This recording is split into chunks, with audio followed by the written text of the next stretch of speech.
and I acknowledge that I'm on Saanich territory, and I'm very grateful to live in Sydney, which is a great place to live, not too far away.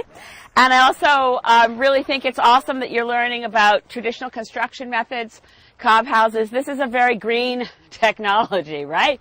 It's what you can do with the earth. There's no, I mean, a lot of the buildings we build today, I'm here doing something unusual in the election campaign, visiting First Nations community here on the Saanich Peninsula, where we're doing traditional building with cob material. So it's an adult education experience, and it's loads of fun.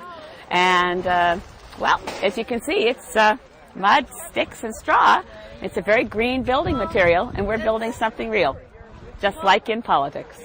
We need to make sure that we have waterworks that work and clean, safe drinking water. The one place in Canada where we know that safe drinking water is a concern is particularly in First Nations communities. That's federal responsibility.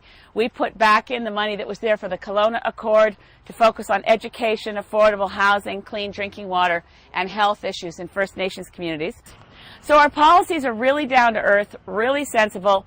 They speak to a smart economy, strong communities, and the third piece is true democracy, which is where I get to the issues of why it's so important to vote. The biggest voting bloc in 2008 was not for the Conservatives. The biggest voting bloc in 2008 was the people who stayed home.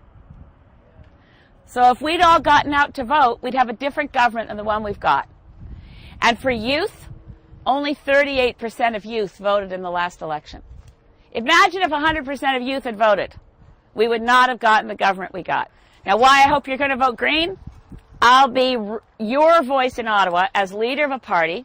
I'll get a lot more attention because I'm leader of a party, and I'll take your concerns federal.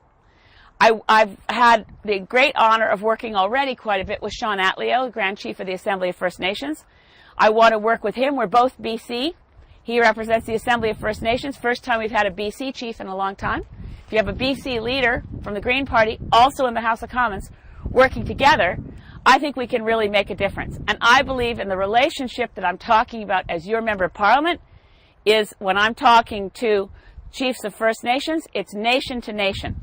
It's that respect. It's not, you get to vote in the federal elections, but when I'm talking to First Nations, it's a nation to nation relationship. We've got to go back to the 1996 Royal Commission on Indigenous and Aboriginal Affairs, implement those recommendations, which called for a broad set of issues being negotiated nation to nation with respect.